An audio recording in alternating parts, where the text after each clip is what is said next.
Pasigyan nyo, ito ang latest na balita. Nandito nga tayo ngayon sa evacuation center ng Barangay Malinaw. Kung saan nga, dito nga nag-evacuate yung mga nasunugan kahapon sa Big Fair Barangay Malinaw.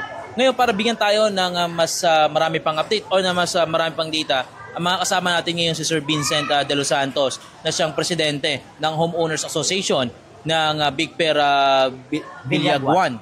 Okay. Sir, magandang gabi po. Magandang gabi. Opo. Sir, pwede po ba kaming bigyan ng mga highlights or mga points na mga nangyari kagabi? Ano po ba yung pinagmulan? Yung mga ganun, sir? Pinagmulan ng sunog po. Opo. Nasa Kandila dahil walang ilaw kami, Kandila. Kandila. Sir, ngayon sir, nakapansin ko sir, napakarami ditong tents. Ilan po ba yung pamilya na naging apektado ng sunog? More or less 61 families. 61 families. Yes, po. And then yung 61 families na po na yun, kada pamilya, isang tent. Isang tent po. Opo. Sa isang pamilya po sir, composed po ng ilang mga tao doon? Nasa 5-6 bawat pamilya, bawat tent. Okay.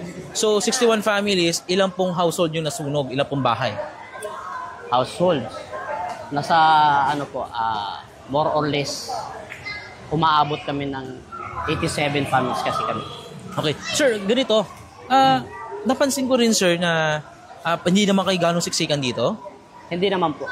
Okay. Maayos naman yung manageable naman po yung pagkalagay ng mga tent. Opo. Maluwag. Ilan, sino-sino na po ba yung mga nagbigay ng tulong sa inyo? Marami na po. DSWD, si Mayor Vico kahapon. Ang ganda.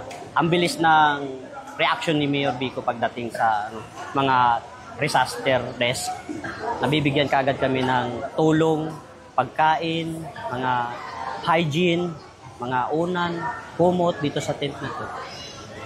Sir, nung pagdating nyo dito, ano po yung sumalubong sa inyo? May pagkain naman kaagad? Ang sumalubong sa amin si Cap Joel de la Cruz. Oo. Tapos pagdating namin dito, nakasit up na itong mga tent. Automatic na. Pagpasok namin, pipirma kami doon sa pangalan, pasok na kagad sa tent. Opo. Sir, may pagkain naman pinoprovide sa inyo? Meron po.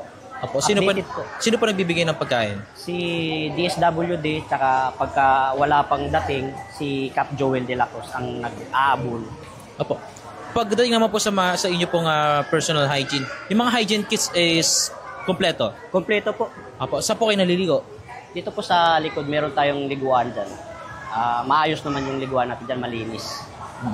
Tapos may nakita rin ako may portalets din po. Meron po, dito. Okay. Sir, pagdating naman po sa mga medical conditions, sa mga health, may gamot naman po na nakabang? Nakaabang po dyan sa desk ng natin. May mga lamesa dyan. Nakaabang lahat ng sa high blood, sa mga vitamins ng mga bata. Okay po. Okay, kompleto naman po Kompleto lahat. po. Okay. So, anong balak nyo naman, sir? Gaano nyo po katagal balak na magstay dito sa evacuation center?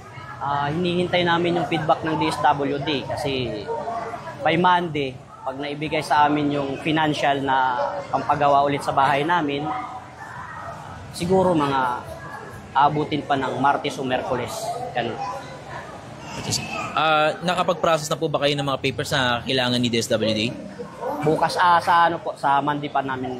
Sa Monday, agad-agad pupunta yung DSWD dito? Yes po. Kasi kanina, nag-inspect na doon sa pinanggalingan ng sunog yung DSWD. Lahat kami na interview na rin. Kaya yung process ng papeles namin sa Monday na. Opo.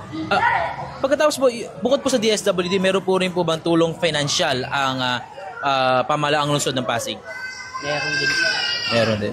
Okay. Sir, hindi ko na tatanungin kung magkano, At sir, maraming salamat po sa inyong oras.